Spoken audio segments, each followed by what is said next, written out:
Sveiki, brangus švietimo muziejaus virtualūs lankytojai. Su jumis sveikinuosi dar kartą aš, Povilas, švietimo muziejaus istorikas. Na ir toliau tęsime pokalbius apie visuomenę, apie protestą, apie valstybę, apie kultūros bendruomenę, apie tai, kokią žinią jie nori nešti, mes norime nešti, ką norime pasakyti. Kalbėsime apie tai, kaip kalbame. Tai visų pirma apie žiniasklaidą, apie komunikaciją. Ir šiandien turiu savo puikią svečią kartu, tai yra VDU komunikacijos profesorė Auksė Balčytienė.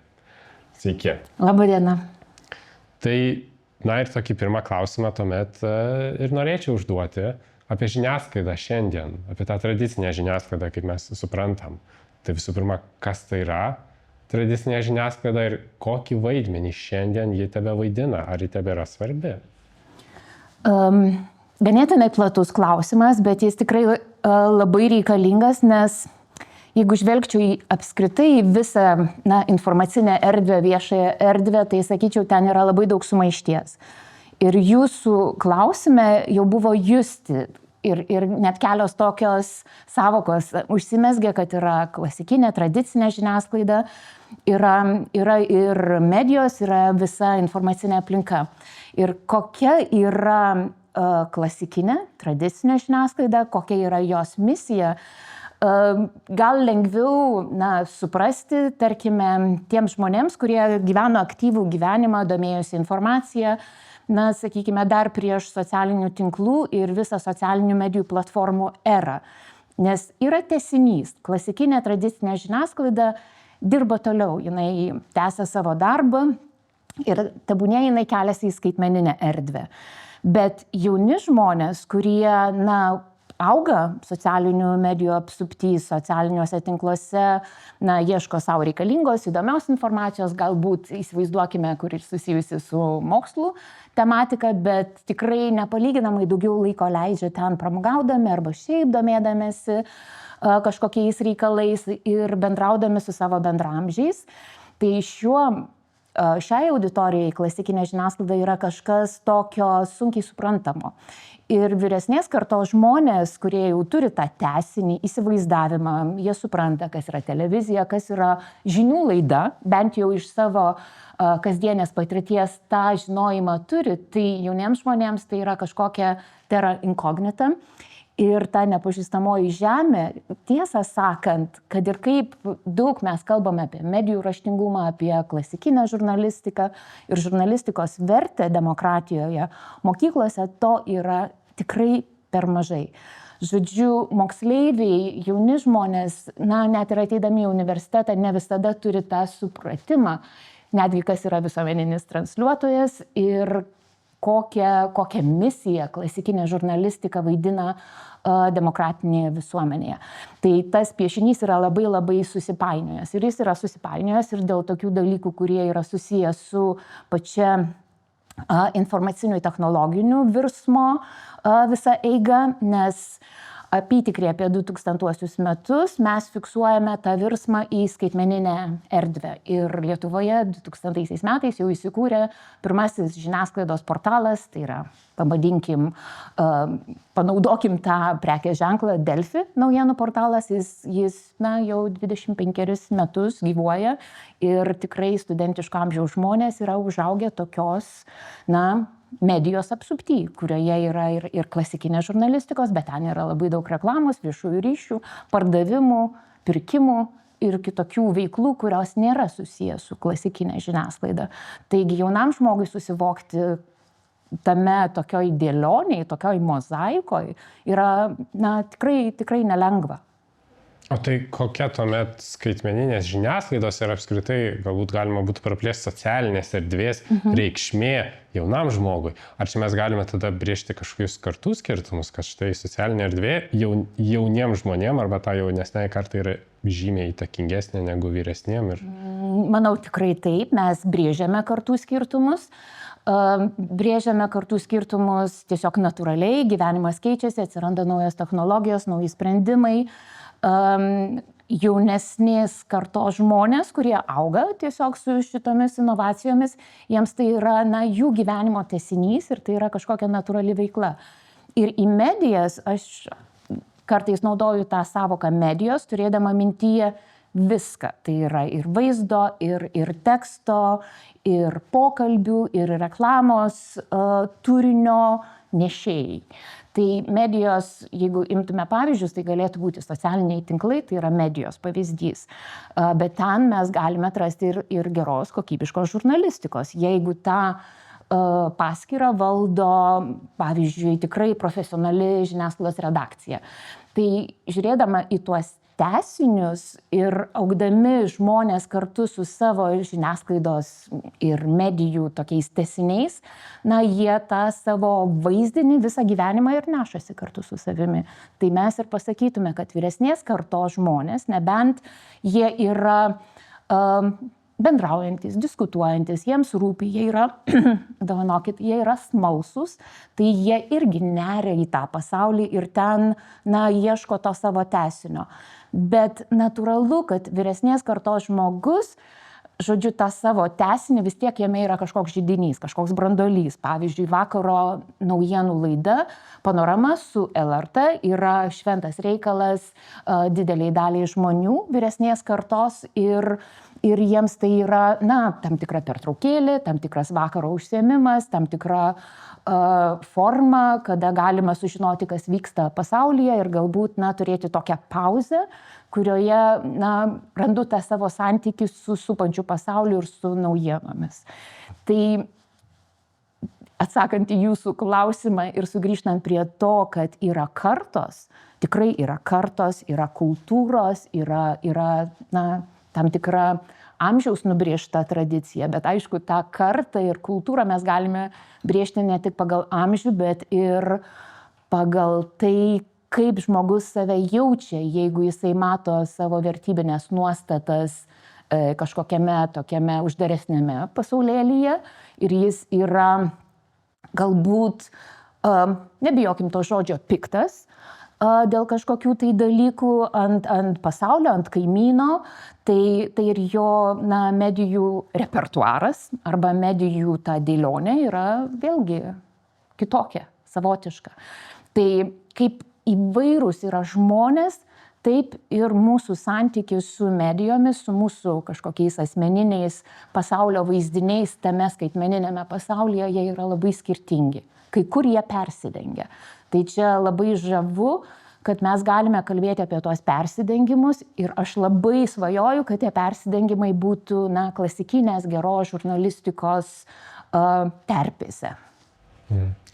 O tai ar įmanoma tokiu atveju kažkokiu būdu pernešti ir komunikuoti žinutę tiem visiems skirtingiems žmonėms, kurie vartoja visiškai skirtingą medijų tipą, tačiau tuo pačiu būdu ir jiem komunikuoti tą patį, norėti pasakyti tą patį, kalbant kontekste vykstančių kultūros protestų, kalbėti apie juos, kuomet jie visi, kaip jūs ką tik ir pasakėte, naudoja visiškai skirtingą mediją. Labai geras klausimas ir yra tokia didžiulė dilema šiais laikais, kad tai yra milžiniškas iššūkis, sakyčiau, yra labai didelis iššūkis, nes įvairovė yra tokia didelė, žodžiu, žmonių, jų pasaulių įvairovė ir dalykai, kurie juos suklijuotų, atrasti tuos dalykus, atrasti kanalus ir formas, galima sakyti, atrasti tokią platformą, kuri labai gerai ir sėkmingai suklijuotų labai skirtingus žmonės, šiais laikais darosi nepalyginamai sunkiau nei prieš kokį 50 metų, nei 50 metų. Ir kada susikūrė visuomeninio transliuotojo idėja, Europoje, didysis virsmas buvo po Antrojo pasaulinio karo, žodžiu, stiprinti visuomeninius transliuotojus ir šie visuomeniniai transliuotojai, jų vaizdinyje ir buvo tai, kad atlikdami misiją, telkdami bendruomenės ir visuomenę ir, turėdami tokį truputį aukštesnę kartelę, aukštesnį tokį slenkstį ir turinio prasme, ir švietimo aspektais, ir tokiais, nepopuliarių temų pakedenimo aspektais savo programuose, šie visuomeniniai transliuotojai ir turėjo tą viziją būti tuo jungiančiu, klijuojančiu visuomenę, suburiančiu tokiu junginiu arba platformą. Šiais laikais, kada pasirinkimų ir kanalų Ir tokių platformų yra tiesiog neapriepiama begalybė. Įsivaizduoti, kad turėtume vieną platformą, yra labai sunku. Kai mes kalbame dabar apie tą tęsinį, klasikinės profesionalios žiniasklaidos visuomeninio transliuotojo tęsinį, kuris ateina tikrai su ilgu bagažu, ilga istorija. Ir mes jį turime šiandien, tą tokį klasikinį žiniasklaidos pavyzdį. Nebejotinai ir tas klasikinis žiniasklaidos pavyzdys turi šiek tiek ieškoti slinkčių, jis turi būti šiuolaikiškas. Tai galėtų būti vienas tokių, bet aš sakyčiau, vienas tokių galėtų atsirasti daug daugiau kitokių įvairesnių platformų, kurios kažkuriuose vietose galėtų persidengti. Ir tą persidengimą aš matau per žurnalistinio turinio dalykus. Gerą, kokybišką turinį. Nesvarbu, kur jisai sklando, ar jisai sklando kokioje nors tinklalaidėje, kurią veda tikrai gilę kažkokią tematinę sritį išmanantis žmogus, nebūtinai žurnalistas, bet profesionalas, bet jis tiesiog žino savo sritį, išmano ir moka komunikuoti. O išvis, ar yra įmanoma susišnekėti ir iškomunikuoti tą tinkamą žinutę visiškai skirtingai pažiūras turinčiam žmogui, visiškai skirtingą požiūrį turinčiai, kai tu visiškai, galbūt su juo nesutari? Labai sunku, tai yra didelis uždavinys. Aš manau, kad įsivaizduokim tokią idealią situaciją, tarkime, žiniasklaidos redakcija gali savo tokį uždavinį išsikelti ir sakyti, mes norime komunikuoti, mums svarbu, mes tikime, turime idealistinį vaizdinį, mes žinome, kas yra klasikinė žiniasklaida, siekianti tiesos, tikslumo, faktiškumo, nešališkumo, etiškai komunikuojanti ir galime bandyti tai daryti. Labai sudėtingas uždavinys, bet nėra neįmanomas, bet jis pareikalaus didelio laiko, sąnaudų, pasišventimo, entuziazmo, finansinių dalykų ir taip toliau. Greitame pasaulyje tą padaryti labai sunku. Ir pavyzdį galėčiau pasiūlyti. Mes daug metų, jau tikrai daugiau nei 10 kalbam apie klimato kaitą, apie šylančią atmosferą, įtampas, net ir ligas, ir rūšių nykimą, gamtos, reiškia mūsų aplinkos, fizinės tokios aplinkos kaitą. Ir tarsi visi suprantame, kad kažkaip tai kažką reikia daryti. Gal kažkur kažkas mažytis judesiukas atsiranda, vienas kitas, bet kažkokio efekto nėra. Tai kaip iškomunikuoti dideliai auditorijai tokią svarbę žinią, kad mūsų žemė dega. Kaip tą žinią iškomunikuoti, kad mes išties kažką padarytume kiekvienas. Tai šį klausimą, uždavinį karts nuo karto išgirstu jau tikrai ne vienerius metus ir turbūt jūs tą išgirstate ir kažkokio gero sprendimo neatsiranda. Bet žmonės nenuleidžia rankų, komunikatoriai nuolat apie tai mąsto, įsijungia kitų profesijų, specialybių, ne tik komunikacijos profesionalai ir tada pradeda diskutuoti. Tai kaip žmonės reaguoja į informaciją, kas juos sujautrina. Jeigu mes labai daug kalbame, pavyzdžiui, apie problemą, žemė dega, ir žurnalistai, ir žiniasklaida apie tai labai daug kalba, ir koks yra psichologinis to efektas, kaip žmonės į tai reaguoja. Jie gal nuščiūva, išsigąsta. Iš pradžių galbūt tai yra sukrečiantis dalykas, informacija ir tada kažkas įvyksta, kažkokią mažytę korekciją savo gyvenime žmogus padaro. Bet vėl po kurio laiko aptingsta ir ratas užsisuka iš naujo. Tai iš tų žinių, kurias sutelkia labai skirtingų profesinių krypčių žmonės, nes ir komunikacijos mokslas jis toks yra užaugęs kitų mokslų rėmuose. Labai daug dalykų komunikacijos mokslas skolinasi iš politikos mokslų, iš istorijos, antropologijos, psichologijos, lingvistikos, literatūros, istorijų pasakojimų ir panašių dalykų. Ir tada pradedama siūlyti.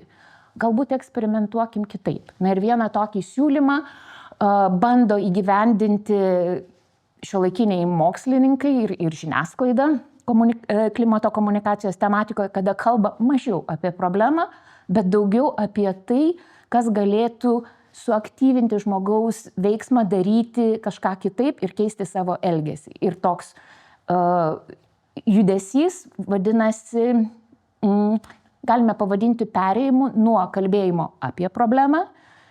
Čia yra klasikinė žiniasklaidos uždavinys - iškelti problemą. Bet šiek tiek judėti pirmin, eiti prie veiksmo aktyvinimo. Kaip rašyti, kaip kalbėti žurnalistiškai, kad tą veiksmą suaktyvintum. Vienas iš pavyzdžių - žmonės mokosi per gerą, gražų pavyzdį. Ir čia jau socialinės psichologijos mokslo dalis. Ir jeigu yra pasiūlomas kažkoks labai paprastas žmogui, atpažįstamas pavyzdys, kažkur kažkas pasikeitė, kažką kitaip pradėjau daryti. Yra gražus pavyzdys, kur nors regione žmogus, gyvena savo gražų nedidelės apimties gyvenimą ir štai kažką daro kitaip. Ir tada žmogus pamatęs gražų pavyzdį gali tai panaudoti savo patirtyje.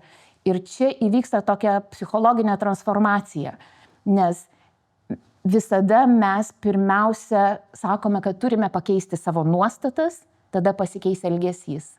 Deja, ne visada. Pirmiausia, galime mes pakeisti elgesį, tada pasikeis mūsų mąstymas. Bet pakeisti savo elgesį pirmiausia yra labai sunku ir ieškoma būdų, kaip tą elgesį suaktyvinti. Tai vat, gero pavyzdžio parodimas suaktyvina. Žmogaus smegenys veikia taip, kad jeigu tam žmogui pasisekė, yra tikimybė, kad pavyks ir man. Ir vat šis toksai užkoduotas, virsmas gali padėti skirtingai žiūrintiems žmonėms į kažkokį tai dalyką susitikti. Galbūt ne iš karto, bet tikrai ilgesnio laiko perspektyvoje jie susitiks.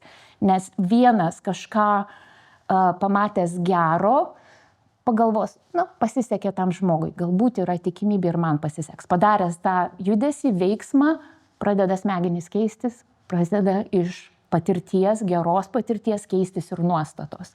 Tai yra mažytė viltis, kad net ir labai pikti, susipriešinę žmonės gali susitikti. Bet tą susitikimą reikia kažkam mentoriauti.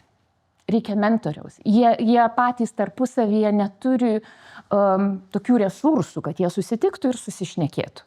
Nes kiekvienas pradės įrodinėti savo tiesą ir tiek tos susikalbėjimų. Tai čia kažkaip labai ilgoje tokioje pasakojime pabandžiau išrišti tą tokį, pasakojimo būdą, kaip komunikaciją pasitelkiant mes galime kažkiek, niuansuotai suvesti labai skirtingų požiūrių žmonės.